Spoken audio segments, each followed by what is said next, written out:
God's glory. Ewan ko kung naalala niyo to, ito yung preaching natin ng Friday. Kaya lang shinortcut ko siya. Dahil may communion tayo. So, pumasok din sa isip ko na idalhin to sa BS para sa lahat ng miyembro ay dumating sa kanya na he is a vessel of God's glory. No? So, sabay-sabay natin ulit itong basahin. But in a great house, there are not only vessels of gold and silver,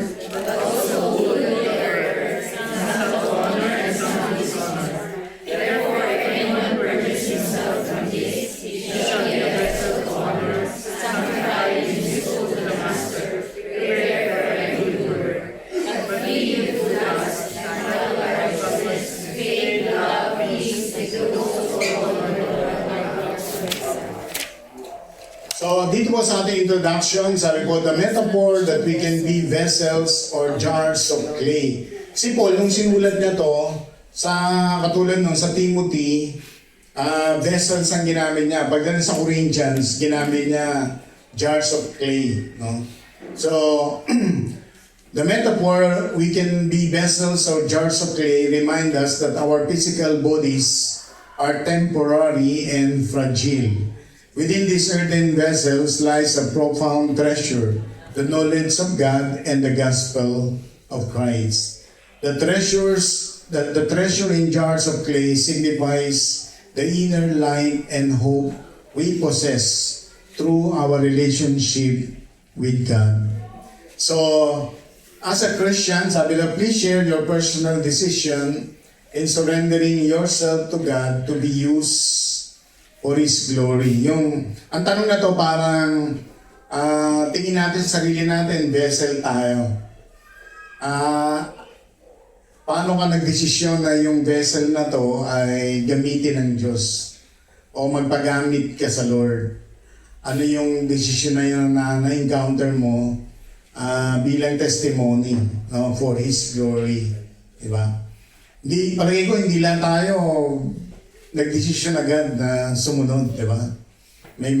Siyempre, may mga iba't ibang way ang Lord na pagkakatawag sa atin at may iba't ibang way din na paano natin tinanggap yung calling ng God.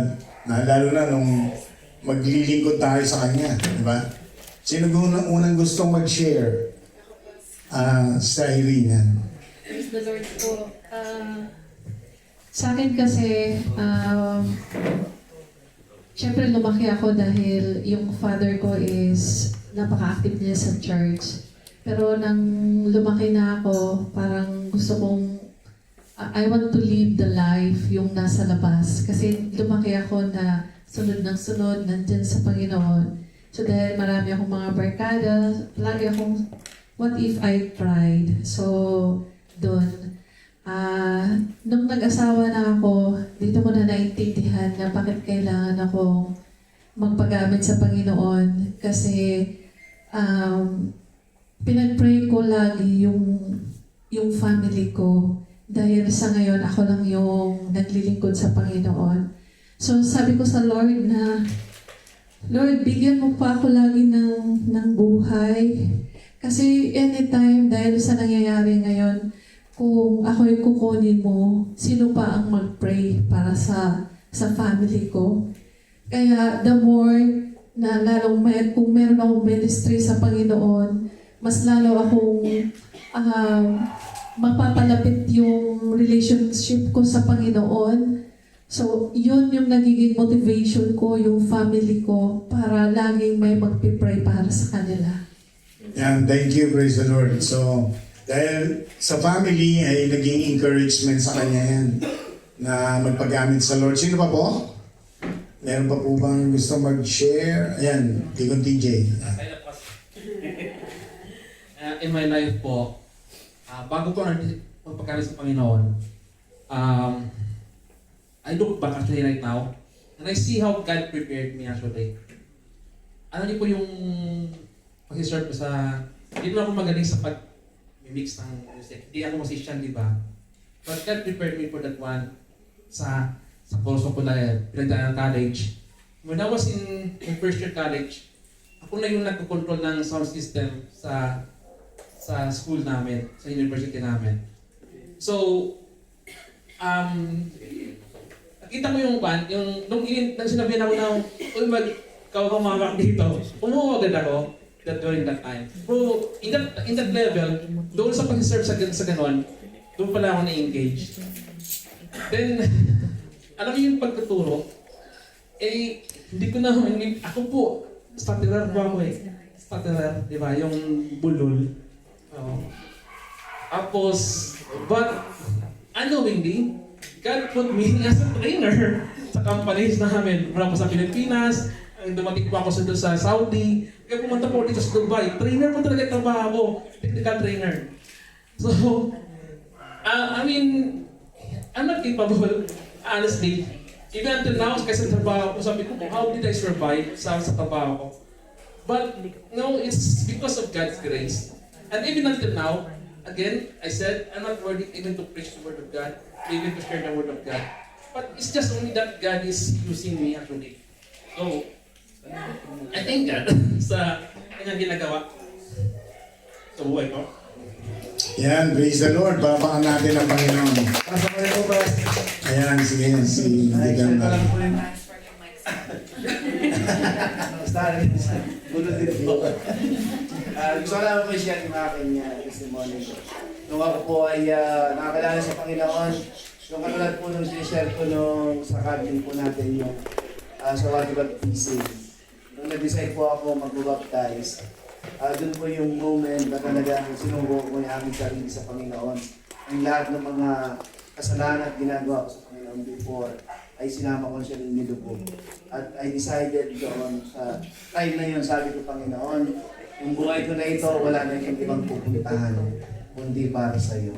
Kaya mula nung ako po ay sa Pilipinas pa lang, nakakalala sa Panginoon, natutunan sa salita ng Panginoon, unang paglikod ko sa Panginoon ay yung sa security pa ako ng SOS sa GIL.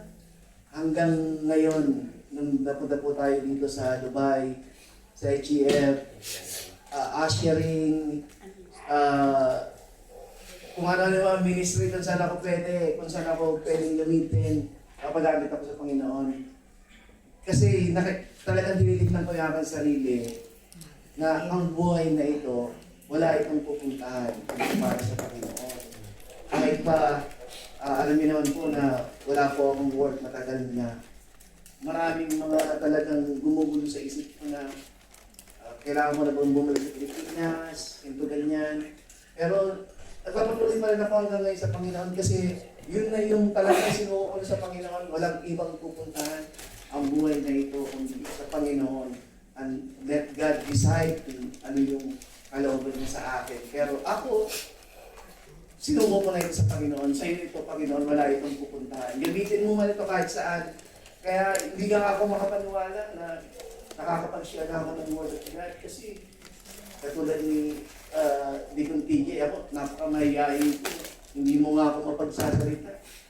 Hindi mo ako mayano na magsimula mag-start ng conversation. Actually, kung hindi mo ako kakausapin, hindi kita kakausapin. Ganun ang ugali ko. Pero ngayon, nakita ko na ginagamit din ako ng Panginoon. Kasi yun din yung pag-surrender ko sa Kanya na wala itong pupuntahan itong buhay na ito, yung katawan ito kundi para sa Panginoon. Praise the Lord. Kaya alam na namin, Sister Alvin ng ligaw. Ay, joke. So, point number 1 natin, sabi dito, Christian vessels of God's glory, an emptied, cleansed, is filled to glorify God. Ito po yung sinasabi sa 2 Timothy chapter 2, verse 20, in a great house there are not only vessels of gold and of silver, but also wood and of earth, and some of honor and some to dishonor. Si Paul nung sinulat niya yan, ang thinking niya kay Timothy, kasi si Timothy naging pastor siya ng Ephesus Church. Naging pastor siya dun mga 2 years. At yung sinasabi niyang in a great house, parang sa loob ng church. So pag tinignan mo parang sa loob ng church, kung gagamit ang Diyos ng mga tao, siyempre may kapangyarihan siyang gamitin lahat yun eh. Kaya lang, sabi nga niya, may gold doon tsaka may silver. Pero meron ding wood tsaka may clay. Kung ikaw ang God, sino yung gagamitin mo? Kasi pwedeng gamitin niya lahat, kaya lang ayaw ng Lord na may gagamitin siya, magdi-dishonor sa name niya. Dapat mag-glorify sa name niya. Diba? Kaya mahalaga siya.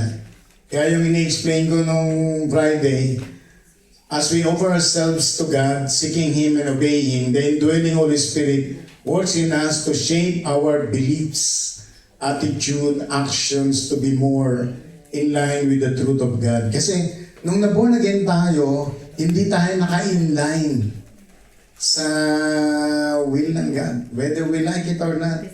Yung purpose natin, agenda natin sa buhay, ambition natin, hindi yan naka-inline sa God. Hindi. Ngayon, nung tinawag ka ng God, hindi ka mamagicin na burahin mo lahat ng plano mo sa buhay. Hindi ganun ang Panginoon eh. Iniintay niya tayo. Gusto mo bang mas mabilis kang ma-inline? Ibuhos ka. You have to empty yourself. Tanggalin mo lahat ng mga plano mo, tanggalin mo yung mga desire mo, tanggalin mo lahat ng iniisip mo pa. I-empty mo yung sarili mo. Mas madali kang Kasi pag in-empty mo na, uhugasan ka. You will be washed. No, you will be washed. You will be cleansed. And then God will fill you. So, and then you will be aligned. Sabi nga, the Holy Spirit to shape our beliefs, to shape our attitudes, to shape our actions, to be more in line with the truth of God. Doon pa lang magsisimula na magiging alignment na tayo sa Panginoon. Kaya maraming Christian, kahit tumatagal na sila, they keep on struggling.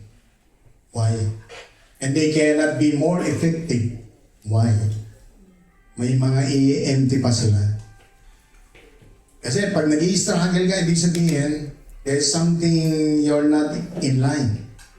Diba? Nag-i-struggle ka eh. May gusto ka pa, may gusto mo pang explore yung sarili mo. At may gusto pang mangyari na hindi ka susunod sa Lord. Diba? Kaya, mahalaga po yun. Basahin natin itong 1 Corinthians 3:7. Nakalimutan. Ano, Sister? 1 Corinthians 3:7, it's not important who does the planting or who does the watering. What's important is that God makes the seed grow. Yeah. 2 Corinthians 4:6. 2 Corinthians 4:6, for God who said, let light shine out of darkness, made this light shine in our hearts to give us the light of the knowledge of God's glory displayed in the face of Christ. Yan. So, dito sa dalawang verse, sabi ng 1 Corinthians 3:7, pwedeng gamitin niya tayo magtanim, pwedeng iba magdilig. Pero ang totoo, ang Diyos ang papagrow. Diba? Ang Diyos ang gumagalaw. So, hindi niya kailangan yung magaling magtanim, hindi niya kailangan magaling magdilig. Kahit nga masipag ka rin. Kasi yung magpapalago, Panginoon pa rin. Amen. Panginoon pa rin. Oh. Dito naman, 2 Corinthians 4:6, sabi niya ganun, pinagkatiwalaan ka ng light of the gospel of Christ. Kumbaga tayong lahat, nanggaling tayo sa dilim. Wala tayong liwanag. Pero nung tinawag ka ng Lord, yung dilim na yan yung, you have to empty yourself. Bakit? Para mapuno ka ng liwanag. Kasi dala-dala mo yung, sabi nga nun, ang liwanag ng mabuting balita ng Panginoon. ay ipapahayag mo sa gitna ng madilim na mundo. Diba? So kung ang liwanag na yun na dala-dala natin sa gospel ay hindi nagliliwanag sa atin, paano tayo magliliwanag sa madilim na mundo? We cannot. Diba? Kaya if we want to glorify the Lord, kailangan dala-dala mo talaga yung liwanag na yun. No? The light of the gospel of Christ. Para maging vessel of glory tayo. Share your testimony of one of the most difficult thing in your life to surrender for God's glory. Alam ko, lahat tayo merong ganyan. May isang bagay o dalawang bagay na mahirap isurrender sa Lord. O nahirapan tayong mag-surrender sa Lord. Diba? And Deacon Jer? Kasi inassess ko yung ano yung mga previously na things natin. So, walk with God. The last three, walk with God, win with God, and then you glorify God. Although, before walk with God tayo, always do sa prayer and fasting natin na Lord, I want this, I want this, I want this for myself. Pero nung I emptied myself na, Lord, lagi mong pinapaalala sa akin, one soul, every year at least one soul. Mula nung tumatak sa, naiwan yung paalala ng Panginoon na magdala tayo ng isang kaluluwa. Isang kaluluwa. Nung nabawasan yung desire ko para sa sarili ko, ang idinagdag ng Panginoon, yung desire ko na to win new soul. Na hanggang sa ngayon, patuloy pa rin na sinasabi sa akin ng Panginoon, why do I need to go outside, look for a stranger, while there are people around me na kilala ko na hindi pa nakakakilala sa Panginoon. They know them, they know me. Praise God dahil they know me. Wala na ako tatago sa kanila. I'm so transparent to them. Kung mas ugali ko. Pero what they see is how God transformed me. Yung the way, even sa workplace, the way I speak, the way I handle the situation, difficult situation sa opisina, kung gaano man ka-pressure ang trabaho, kung gaano man kabigat yung mga gagawin. I always put God first in everything that I do. Lord, hindi ko naman kaya to eh. That you are God who can do everything. Those attitudes na pinapakita bilang isang Kristiyano sa trabaho, yun po yung nakikita ng mga colleagues ko na bakit ang gaan mong trabaho, but hindi yung hindi instead na magdagdag ako ng pressure sa opisya, alam mo yung atmosphere na may pressure na magdadagdag ka pa ng pressure. Yung parang tayo, yung bilang Kristiyano tayo yung nag-aalis ng anumang kabigatan. Instead, God can do miracles. God can do something na beyond what we can do. So yun po yung naging instill sa puso ko na through those attitude of a Christian, ito yung dapat makita at ito yung nakikita. So why don't I start sharing the words of God to these people?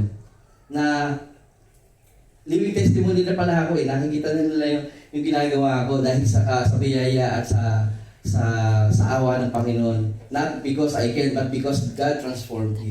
And I believe each and every one of us has been transformed. Na may sabi nga ni Pastor kanina, may itinanim na sa atin eh. So yung pag-harvest ng kapurihan ng Panginoon, it is the time now. It is time now na Lord, ikaw na yung mag-harvest ng kapurihan mo through those things na itinuro mo na sa amin na nagsashine tayo pala. Nakikita niyo yung kaliwanagan ng Panginoon na dahil sa ikinikilos natin, sa gawin natin, sa sinasalita natin, nag-glorify na po pala ang ating Panginoon through those things. So, all glory to God. Yan, praise the Lord. So, maganda po yung living testimony, no, na yung buhay mo ay minsan mahirap magsimula, di ba? Na mag-share o magsalita ka tungkol sa God. Minsan iniisip mo yan eh. Ano kaya yung basa nila sa buhay ko ngayon? Parang gano'n. No? Sino pa po ang gusto mag-share? Brother Dylan. Siguro po mas ang isa sa isang most difficult na sinosurrender natin for God's glory, tithes and offering. Ako po pas personally, 6 years na po kami ni Sis Levy na umaten sa church natin. Nung unang taon po namin, nagbibigay po kami, pero nagbibigay kami dahil yun yung sinasabi ng Bible. Parang wala kang cheerful giving heart. So parang you are compelling yourself to give. So yun yung naalala ko na nag-testimony rin kami sa online noon na yun yung una kong naramdaman kasi mas unang inopen ng Lord yung puso ko sa pagtatides. And yun yung pinagpe-pray ko until such time na parang 1 year na nagbibigay ako na parang nako-compel lang ako. Pero for the nung second year na nagbibigay ako, doon ako pinalayan ng Lord na inopen ng Lord yung puso ko sa pagtatides and hindi lang sa tithing kundi sa offering din, sa love gift din. So I believe sa mga kasama rin namin sa bahay, doon daw sila nahihirapan. Yung sabi nga nila, tanong nila sa akin, hindi ba tayo mapupuntang heaven kuya pag hindi tayo nagbibigay ng tithes and offering? So I think yun po. Hindi mo ba sinagot yun, ha? Sinagot ko. Pero praise the Lord, maganda po yung honesty, di ba? Honesty yun, one of the most difficult. Lalo na pa sa kanila mag-asawa kasi siguro baka may hindi nakakaalam dito, mga accountant yung mga to eh. Alam niyo ba, yung pinakamahirap mag-release ng pera, yung mga laging may hawak ng pera. Example, si Judas. Di ba, sabi ni Jesus Christ? Ano sabi ni Jesus Christ?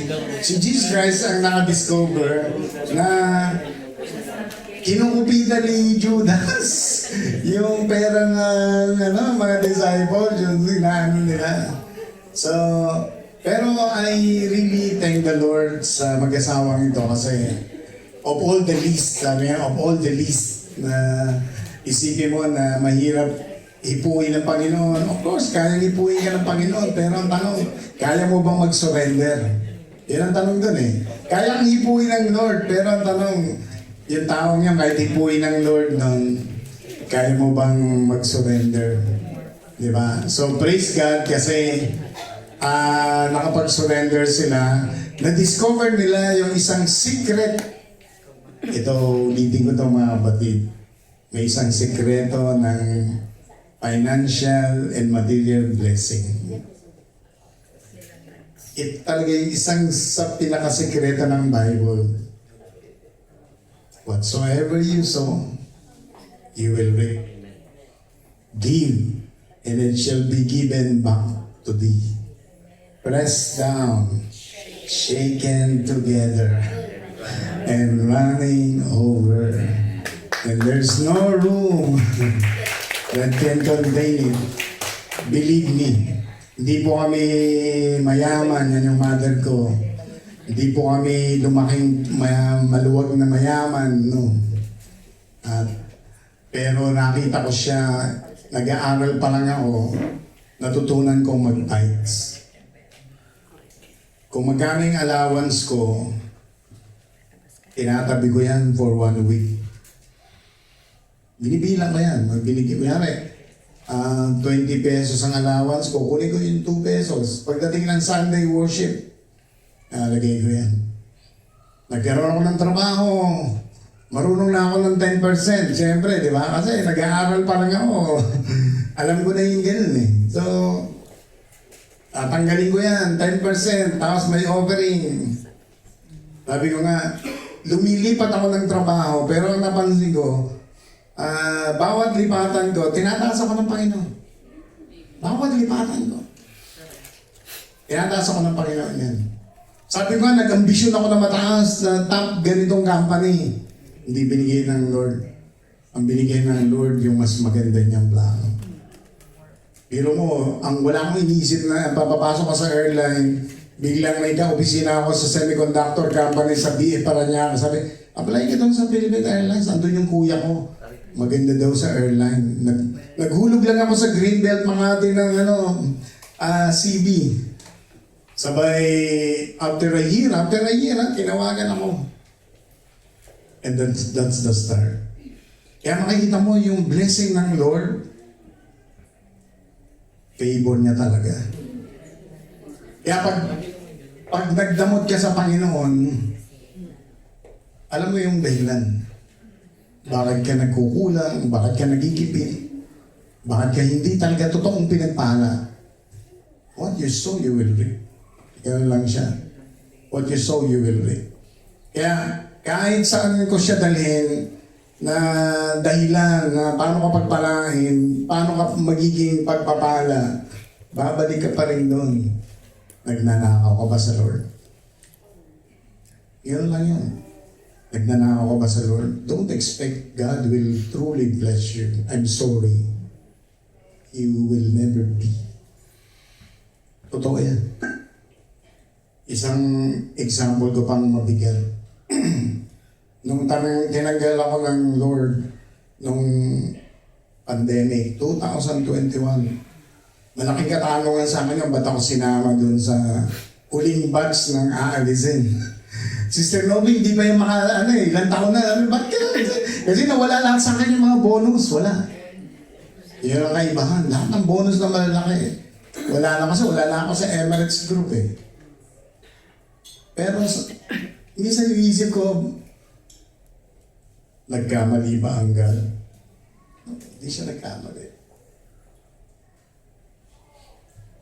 Iisipin ko ba ngayon na hindi will ng Lord? Of course, it's will of God.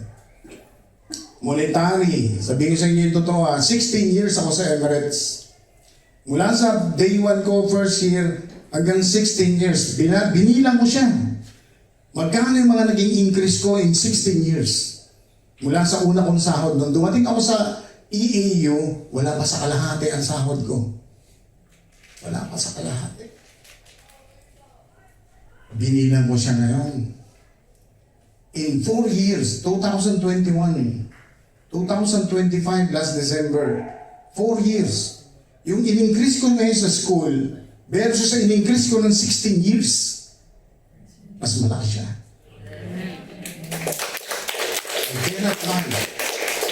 I cannot lie. Bakit? Kasi nung nasa Emirates ako, ang increase ay 2%. 2.5. 5%. Minsan lang akong tumanggap na 7%. Sabi mo kahit na 5,000 ang sahod mo, what is 2%? 100. 10,000 ang sahod mo, what is 7%? 700. Ganun lang ang mga increase. Eh dito nung napasok ko sa EAU, sabi sa akin, Manuel, ito pala yung sahod mo, ito yung bigyan tayong iso, may 1,000 ka ngayon. Next year, sige ito, may 2,000 ka. So pag binilang ko ngayon, yung 16 years na in-increase ko, versus sa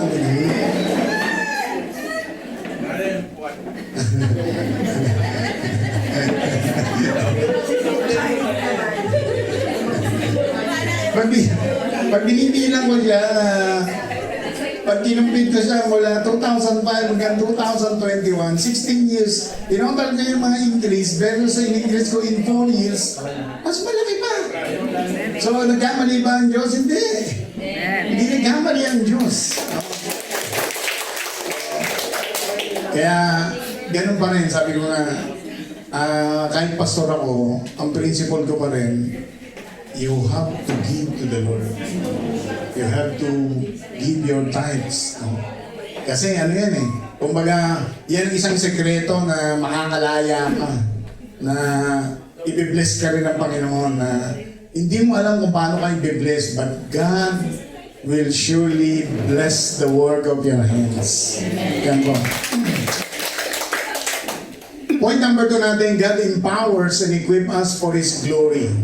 Sabi po dito, verse 21, if anyone cleanses himself from what is dishonorable, he will be a vessel for honorable use, set apart as holy, useful to the master of the house, ready for every good work. So, marami sa atin, para maging vessels of God's glory tayo, iniisip natin, number 1, yung mga weaknesses natin, di ba? Weaknesses, yung mga hindi natin ginagawa, unfamiliarity, or sabihin na natin yung yung we were not trained to do so, di ba?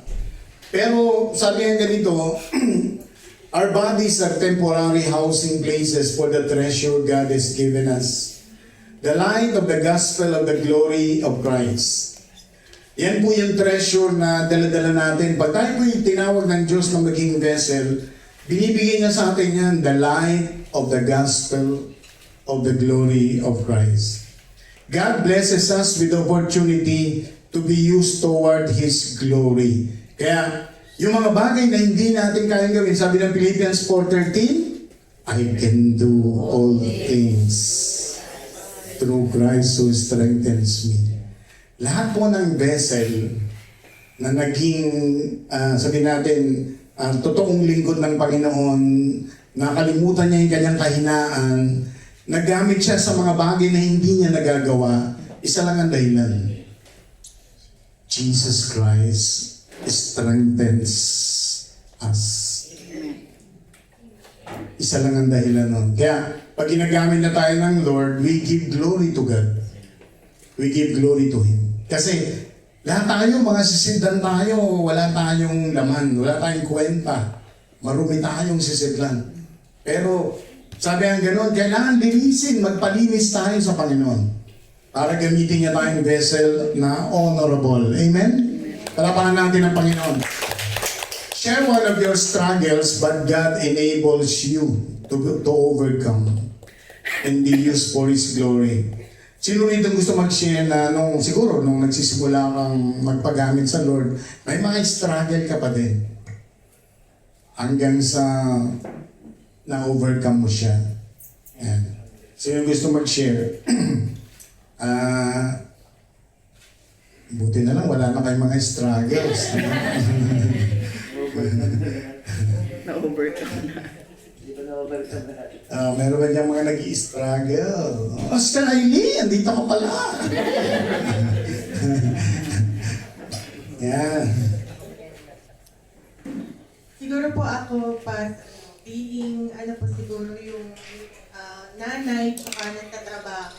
Siguro po yung isa po siguro sa akin po siguro na mahirap i-surrender din sa Panginoon, na overcome ko din po yung trying to do everything well sa atin.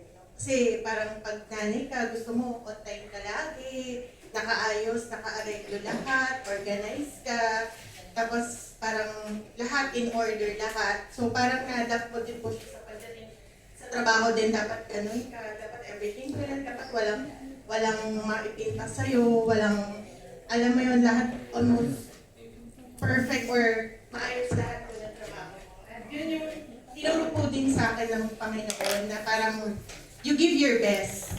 You give kung ano yung kaya mo. You give kung ano yung alam mo na mapiplease ako doon sa ginagawa ko. And I'll do the best. Yung parang I'll do the rest pala. Yun po yung laging paalala po sa akin ng Lord. Kasi naalala po sa topic po natin ngayon, may mga times po sa trabaho na talagang kahit gaano ka, parang kala mo, parang kaya mo lahat gawin. Tapos po may mga pagkakataon po talaga na dumarating minsan yung, lalo po ako, sa laboratory po kasi ako, so come and go po talaga yung mga pasyente. Parang hindi mo sila mabibilang kung ano yung ina-expect mo sa araw na yun. So, minsan po talagang meron akong sa Panginoon, yung habang nagtatrabaho, nagsasabi ako, Lord, help ko. Kasi parang hindi mo na kaya. Kasi kahit gaano yung tingin mo sa sitwasyon na kakayanin mo, darating pa rin yung pagkakataon na manghihina ka. So, naalala ko po, pag po tumatawag ako ng ganun sa Panginoon, na Lord, tulong po. Kasi parang nakita mo na ang haba na ng pila, tapos mag-isa ka lang, ganyan. Tapos alam mo po, darating yung pagkakataon na sunod-sunod yung mga pasyenteng lalapit sa'yo.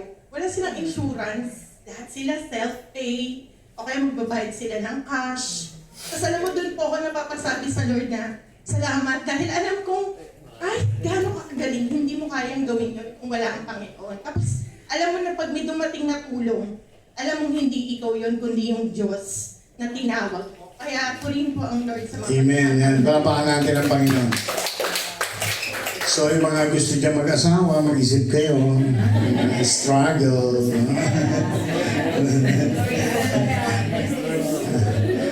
Pero nag-overcome naman, di ba? Nag-overcome. Sino ba yung gustong mag-share ng mga struggle niya bago siya... Yan, meron pa ba? Wala na, nako. Wala na pa mga struggle itong mga to. So point number 3, God will only use vessels of honor to Him. Sabi po ng verse 22, sabay-sabay natin basahin, flee also youthful lusts. Follow righteousness, faith, charity, peace with them, all the Lord to your heart. Yan, praise God. Siguro kung naalala niyo yung verse 22 na to yung na-explain ko, sa Christian life, may dalawa ka talagang gagawin, isang negative at saka isang positive. Sa ibang translation kasi niyan, di ba, may flee, yung isa naman pursue. Pursue. Ganun. So, yung flee, ito yung tatakbuhan mo, yung mga dating kasalanan, kahinaan, o yung mga temptation na darating, hindi rin niya natatapos. It will never end, mga kapatid. Kaya kung iniisip nyo na, nako, yung tukso ba, hindi ito matatapos? No, hindi matatapos yan. Kaya, lagi kang tatakbo. Sabi mo sa katabi mo, lagi kang tatakbo. You have to flee. Kailangan tumakbo ka sa mga kasalanan, di ba? You have to flee, di ba? Kailangan tumakbo ka. Pero sabi nito, follow, right sa iba yan, sa ibang translation, pursue. Di ba? Follow, pursue. Ito yung gagawin mo. Pursue righteousness, faith, charity, peace, and of course, sabi dito, Isaiah 52:11, be clean, you who bear the vessels of the Lord. Pinag-uusapan natin, mga Christian vessels. God will only use vessels of honor to Him. Hindi ko siya ma-relate, pero bigla lang naalala ako. May isang Christian natin na isang kapatid. Sabi niya sa akin, gustong-gusto kong gawin ito sa church. Gustong-gusto ko itong i-lead. Gustong-gusto ko itong pangunahan. Pero bakit kaya ayaw ibigay sa akin ng Panginoon? Pinipilit ko siya na mangyari pero hindi siya nangyayari. One time, I don't know how it goes, pero may isa palang dahilan kung bakit hindi inaalaw ng Lord. May isang bagay siya na hindi niya maisuko sa Panginoon. At yung isang bagay na yun, ang nakita ko na naging deterrent o ayaw ng Lord na ilagay siya sa ganung kalagayan na hindi niya pa yan talaga totally sinusuko sa Panginoon. Ganon ang ibig sabihin nito, mga kapatid. Those who cannot be used effectively in the ministry or in the body of Christ, there is one reason for that. Kahit na pilitin mo pa yung pastor, pilitin mo yung council, pilitin mo yung mga deacons, pilitin mo yung mga officers, in one way or another, it will never happen. Pag-aaway na lang kayo. Bakit? Hindi ka ilalagay ng Lord. Kasi Panginoon pa rin ang Panginoon ng church. Panginoon pa rin ang nagdi-design, hindi yung pastor, hindi yung mga leaders na yan. Kahit nakatago ka sa pastor, nakatago ka sa mga... Sa Panginoon, hindi tayo nakatago. Hindi tayo nakatago sa Panginoon. Kaya pag, lalo kung tumatayo ka sa harap, magsasalita ka ng salita ng Diyos. Diba? Paano kung katulad nung sa Book of Acts, yung pagbibigay lang ng pananalapi na tinago nila yung part ng mag-asawang si Ananias, si Aquila. Dahil inisip nila, ito yung para sa amin. Ganong kasalanan lang, biro mo, namatay sila. Why? The Holy Spirit, the glory of God is there. Paano kung ganun tayo sa panahon natin na pag ang glory ng Lord ay dinaya mo, chinit mo, niloloko natin ang Diyos. God will never use a vessel of dishonor. Never. Kahit na ipilit natin yan, magaling na tayo sa pastor. But it will never come. Pag pinilit natin, lalagapak din tayo. Ayaw ng Diyos yun. Gusto ng Diyos, i-mold ka niya, i-cleanse ka niya, i-justified ka niya. And then, if i-feel ka ng Lord at gagamitin ka na niya for His glory. Amen? Palapakan natin ang Panginoon. Kaya sabi po dito, basahin niyo na lang ito pag nag-share kayo. Ephesians 4:23, be renewed in the Spirit. Simula yan sa isip. Yung vessel na sumusunod sa kanyang isip, nagbabago. Colossians 3, ito yung put on the new man. Ito yung mga clothe yourself, clothe yourself, clothe yourself. Ito po yung Colossians 3. Put on the new man. Tapos yung Galatians 5, ito yung walk in the Spirit and you will not fulfill the lust of the flesh. Yan po yung naglalaban sa Galatians 5. Naglalaban ng Espiritu ng Diyos, Espiritu ng Holy Spirit versus Espiritu ng lust of the flesh. Yan po yan. Kaya, if we are a vessel of God, we are following the Holy Spirit, the Spirit of God, no? So, sabi dito, share your testimony where you encounter God's power to shine in your weaknesses. Ito naman, may mga alam na talaga tayo sa sarili natin, may mga weaknesses tayo. Ngayon, nung siguro, bilang lingkod ng Panginoon ay, saan yung naramdaman nyo na talagang God gave you strength, God empowers you, God enables you to overcome your weaknesses. Sino po gusto mag-share? O yung mga dating hindi marunong kumanta dyan. Sister. Ako po, growing up as a pastor's child, ganyan, maldita po talaga ako. Ay, mukha namang hindi. Ayaw ko po na yung tatay ko, i-introduce niya ako bilang anak niya, or kinikwento niya ako, tapos ayaw ko din na maraming tao sa bahay. Ganon. So talagang ilang po ako sa mga tao, sa mga congregation, tumatakbo, ganon. Hanggang pagdating sa youth and college, hindi po ako approachable, hindi din po ako madaling maka-build ng relationship. So yun po So yun po yung mga weaknesses ko. And sabi ko nga po, nahihiya ako, pero sa totoo lang, pride ko din po yun. Pero praise God, ayun nga po, ni-restore ko ng Lord dito sa church na ito, nakita ko po yung needs, pero bago pa po yun, inintroduce ko ng Lord sa networking.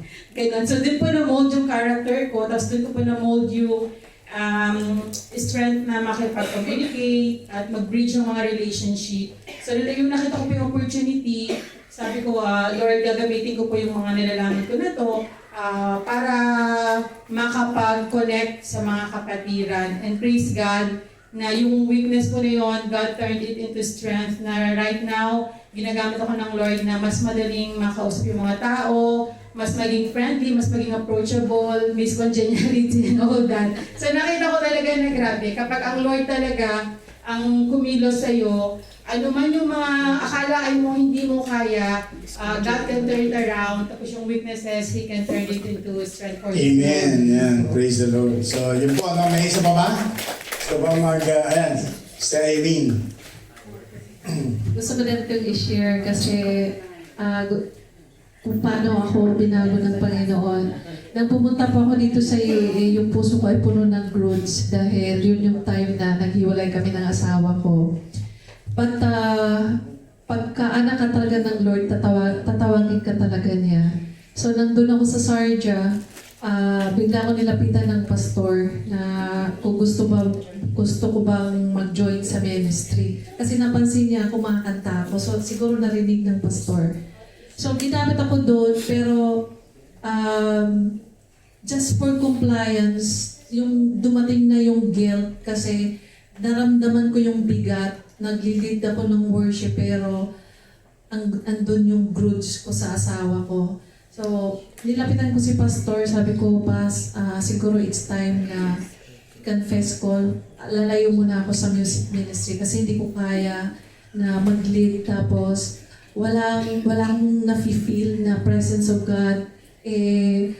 Naapektuhan yung congregation, napaka-dry. So, ang bigat sa puso ko.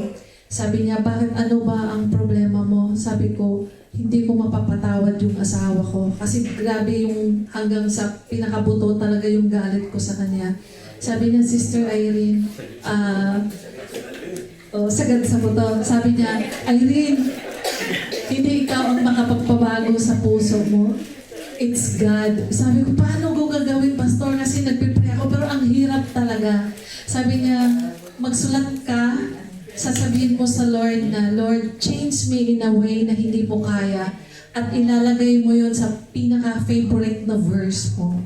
So, ginawa ko yon. Tapos, isang linggo lang, nakita ko, kasi dati lagi kaming nag-uusap ng mga anak ko. Tapos pagka, yung si Happy kasi parang gusto na niya akong i-reach out. Makita ko lang yung mukha niya sa video. Papatayin ko na agad. Parang masacrifice na yung mga anak ko, hindi ko na makausap. Pero yung time na yun, na sinunod ko yung advice ni Pastor, ang unang-unang nakita ko sa video yung asawa ko. Tapos di ko alam na iyak ako ng iyak. Di ko alam na napatawad ko na pala siya. So, iba talaga pag ang Panginoon talaga ang kikilos at saka andyan yung total surrender mo sa Panginoon, kaya niyang baguhin yung puso mo. Amen. Yan. So baka meron pang hindi nagpapatawad dyan. So last point po, God design is for His own plan and glory. Sabi-sabi natin basahin ito, Isaiah 64:8. But now, O Lord,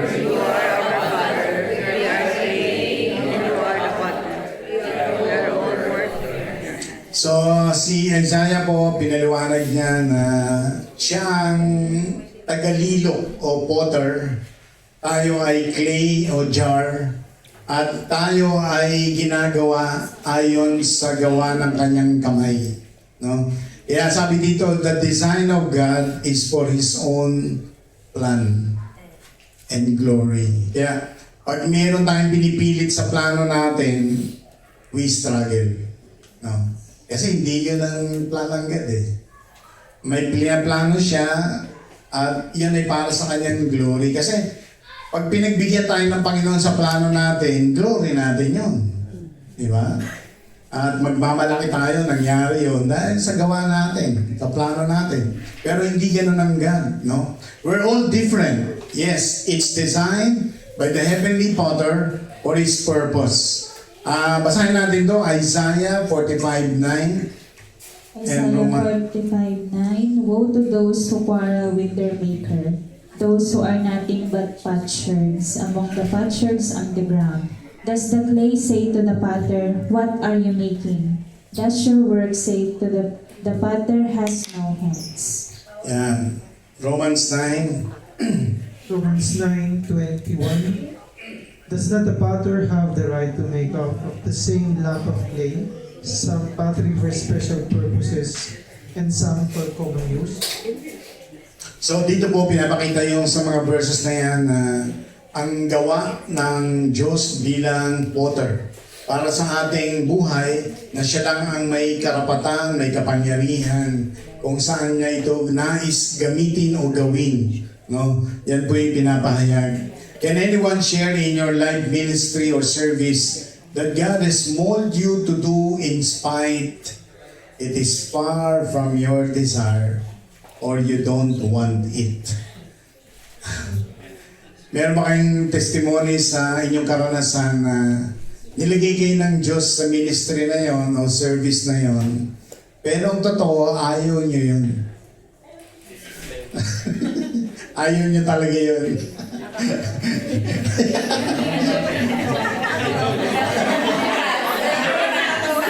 Ano, ayaw mo sa akin?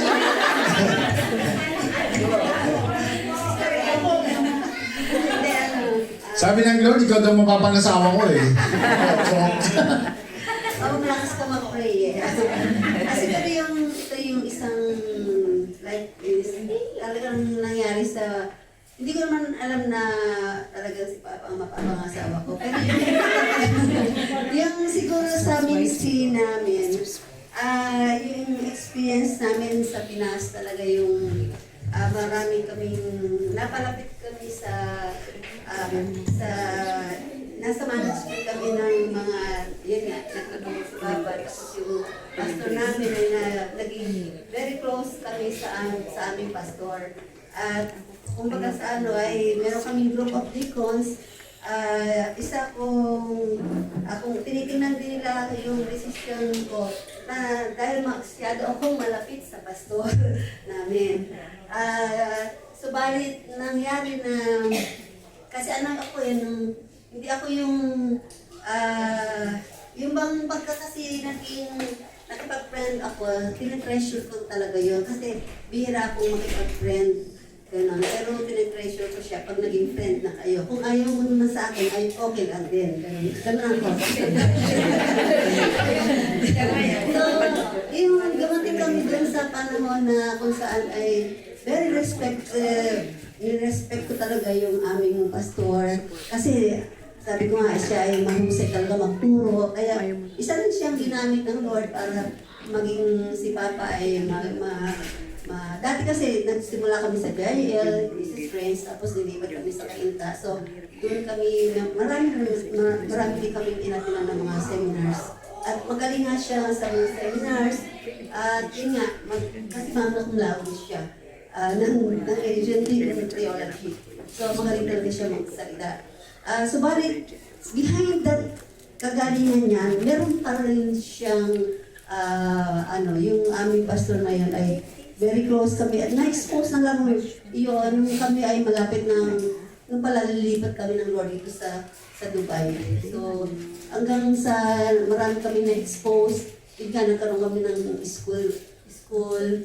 Tapos ay, isa din kami sa Faithful Tither, hindi naman sa kasi nga, senior ni Papa na in-educate kami ng Lord kahit nasa college pa kami na maging tithers. So, yung hindi naman namin kino-question yung aming pag nagbibigay kami sa Panginoon, hindi namin kino-question kung saan dinadala ng church yung aming mga kaloob. Kasi once na nagbigay kami sa Panginoon, it is na ng Lord. Wala na kami kung saan nila ito dinadala or ginagamit. So, ganun ang attitude namin sa harap ng Lord. At ayun nga po, dahil nung pumunta kami rito at si Papa umalis na, marami kami na-discover na yung pera ng school or church ay nadadivert pala sa kanilang kaban at sa kanilang business.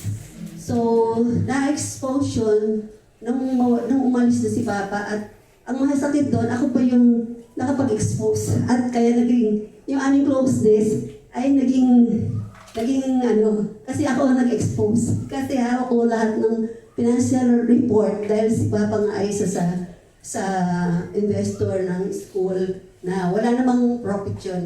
Non-profit yun kasi para sa gawain ng church yun at saka. So, yun. So, dahil ako nakapag-expose doon, ako nag-question sa kanya, why you question me? Lagi ganun. Why you question me? I'm your pastor. Ganun siya magsalita. So, ganun po. So, ang sakit sa akin na nangyari yun, kaya nga sabi ko kay Papa, pag pumunta ka ng Dubai, huwag ka na mag-ministry. Sabi ko sa kanya, huwag ka na magsasalita or sabi ko, huwag ka nang, kasi lagi siya yung, kasi siya yung chief elder, siya yung isa sa nag-preach. Aside dun sa aming pastor, ayun. So, kaya yung church ay respectable din naman sa kanya. Na kung ano yung kanyang i-respect yung decision ni Papa. Sabi nga ng mga deacons, case, dali na sa case. Sabi ni Papa, kung dadali natin ito, ikakaso natin, ano naman sa atin kung dadali natin ito sa kaso? Siyempre, hihingi din siya ng tawad sa atin, di ba? Kung sabi niya, so kaya parang natin siyang kasuhan, sabi niya gano'n. So, tinanggap naman yun ng mga deacons. So, ayun, inalis na kami ng Panginoon doon, at dinila nga rito yun. So, talagang may time na pag pumupunta ako rito ay Kasi 1 month ako dito noon, unang panahon. 1 month ako dito, 1 month doon. Talagang yung bigat nung damdamin na tinitingnan mo tong pastor na ito, pero hindi mo pala siya. Ito yung pastor na hindi naman sa sinisiraan ko. Doon ko nakita na kahit siya nagsasalita sa pulpito, pagkatapos niya ay he can speak all words. So hindi mo siya, kaya ay magwawala, mag-hysterical. Kaya ang hirap ng babae ang pastor. Kasi meron siyang, nag-hysterical talaga siya after ng preaching niya. So hindi mo siya. so nakakahiya talaga. So hindi ko siya makita ng gano'n. Kaya minsan, pagka si Papa ako ay nasa prayer ministry naman ako noon. Sabi ni Papa, prayer warrior ka pa naman, ganyan ka. Sagot naman ako, hindi ako papatalo. Bakit si Pastor? Bakit si Pastor? Pastor pa naman siya. Pero ganun siya. Ganun ako talaga noon. Sa bigat ng aking kalooban. At na-stampo talaga ako na mga pastor sila, mga lingkod sila, bakit ganun sila maglingkod? So, doon ako inano ng Lord. Kaya sabi ko nga, Papa, huwag ka na mag-preach. Pagka lumipat ka sa Dubai, huwag ka na tama-tama sabi sa kanya, pag lumipat, nakita pa naman siya ni Pastor ng Jesus Reigns sa aeroplano. Sabi niya, ay, tama-tama, yung aming pastor doon ay lilipat ng Canada, ikaw na lang i-appoint ko. Sabi sa kanya ng isang aming na pastor sa Jesus Reigns. So, pero hindi Dapat siya pala doon. sa Junior lang. Pero hindi siya nag-commit. Daw nag-report sa office. Dahil siguro yun ang billing ko sa kanya. Ako naman pastor. Pero yun nga. Dahil minsan tinitingnan ko. Ay, nagugutom na sa sinabi. Testimony eh. Hindi, alam niyo, maganda lang itong testimony. Gusto ko rin malaman nyo. Na huwag tayong tumingin sa tao. Huwag tayong titingin sa tao kung ano man ang kanyang buhay bilang pagkakristyano. Kasi dumaan ako sa point na parang ayoko na. Ayoko nang maglingkod, ayoko nang yung gusto ko sumuko. Kahit si Papa, sabi ko, ayoko hindi ko nga iniisip na magiging asawa ko ng pastor eh. Kasi alam ko yung mahirap. So, nung pala, dinaan ako ng Lord sa gano'n na Wala siya magagawa. Kasal na kami nun eh. patitibayin ka pala ng Panginoon muna para kasi maraming nakatingin sa iyo. Pag-asawa ng pastor, maraming nakatingin sa inyo, marami kang maririnig, pero yung magandang dinaan kami ng Lord sa gano'n para hindi mangyari sa buhay namin yung nangyari sa kanila. Na kung saan ay binigyan ako ng Lord ng takot. Ayokong gawin yung mga bagay na ginawa nila. Kasi alam ko naman yung, minsan parang pwede na, yung minsan sa kalokohan ng isip ko noon, parang sabi nga niya, nagkakasakit na ako. Saka iisip sa kanila, nagkakasakit na talaga. Sabi niya, tulungan mo sarili mo. Kailangan ma-overcome mo yan, sabi niya sa akin. Dahil, yun nasaktan ako eh, yung mga pastor, na mga friend ko sila, tapos nasaktan ako na naging ganun ang nangyari sa amin. Thank you. Palapan natin ang In the end, gagawin ko na yung dulo. In the end, na-overcome ni Sister Novi yun. Nagkaroon siya ng parang hatred siya. At saka pag sinabing pastor sa kanya, dalawa ang meaning nun. May totoong pastor at saka merong bulaan na pastor. Kaya tama yung sinabi niya, we should not see or look at the person. We have to look to the glory of God. Ganun mo. Mahalaga sa Diyos tayo titingin kasi yung taong nakikita natin, pwede siyang madapa, pwede siyang magkamali, pwede siyang matukso. Hindi siya tumakbo eh, no? Pwede siyang matukso, pwede siyang magkasala. Kaya tayo tingnan natin yung Panginoon na sabi Panginoon na pursue righteousness, pursue love, pursue gentleness, no? So, ibig sabihin, ang ipupursu natin yung character ni God, no? Yun po yung mahalaga. At sa akin, siyempre, nung nag-i-struggle si Ternobi, nag-i-struggle din ako kasi naisip ko baka hindi niya makayanan yung mga dinadala niya kasi hindi siya makatulog, hindi siya mapakali, hindi mawala sa isip niya yung mga negative ends. Kasi yung pag naglingkod kasi kami mag-asawa, seryoso kami. Talagang seryoso kami. Lahat yan, lahat ng resources namin. Isa kami sa pinakamalaking ininvest sa school ng church na yan. Wala kaming kinuha kahit 5 kapalit. Basta sabi namin, pag nagbigay kami, binigay na yun sa Panginoon. Kaya, ganun kami, kaya nasaktan siya masyado kasi yung tapat na tapat kang tumulong, tapat na tapat kang maglingkod, tapos nabalitaan mo, there's a negative side nung nangyayari. Pero sabi ko nga, sa sarili ko naman, ang mahalaga sa akin ay kung ano yung sasabihin ng Lord. Hindi ko na tinitignan yung mga tao nga. Kahit nga ngayon, makita ko sila, makasalubong ko sila, ano sa akin yun? Wala na sa akin yun. Napatawad ko na sila lahat. Sabi nga ni Sister Irene, nabuka na yung puso niya. Wala nang mahalaga, kundi ang Panginoon na lang. Sister Sharon, isa pa? Yan, isa pa raw. Napatawad na rin. Basta ako po nung weakness ko po talaga, cannot speak in front of an audience. Kumukulo po yung chan ko, nag-ebs ako, nanginginig ako kapag po nagsasalita ako. Kaya ayoko pong na-assign mag-speak, tumatanggi po talaga ako before. Nung first time ko pong na-assign mag-lead nga lang po ng prayer, bless this food and this diet na nagkandabulol-bulol pa ako. Tapos na-assign po ako mag-speak. Parang more than 10 times ako nag-CR. Sa kulong ng kulong yung chan ko. Tapos nakataas yung paa ko habang nagsasalita ako.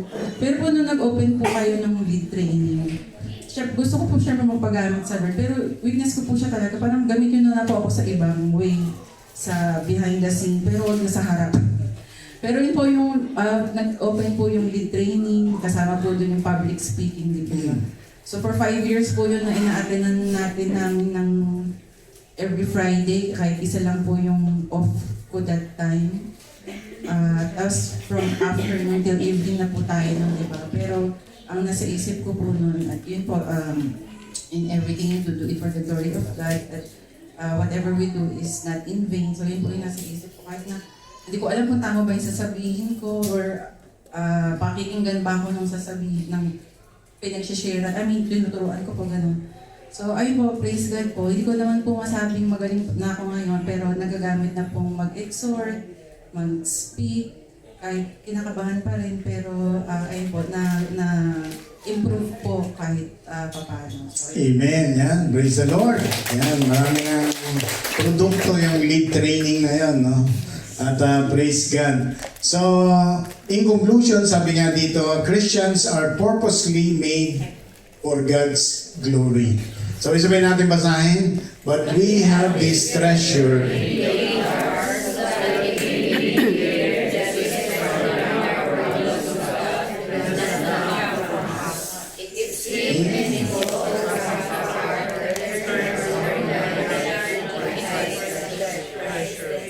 Yan po ay 2 Corinthians chapter 4 verse 7. We are like clay jars with treasure inside to depict our imperfect bodies into which God has placed a perfect treasure. Knowledge of Himself, God's power shines through us even in our weaknesses. So lahat po tayo may kanya-kanyang kahinaan. Pero ang Diyos po ang punong-puno ng grasya na siya po ang nagbibigay sa atin ng kalakasan, biyaya upang magtagumpay po tayo. Sabay-sabay po natin basahin. I pray that Christians will be submissive to the will of the Father and be made according to His own purpose. I pray that all these lessons will give more enlightenment and inspiration to be of useful vessels for the glory of our living God. Yan, praise the Lord. Yan po na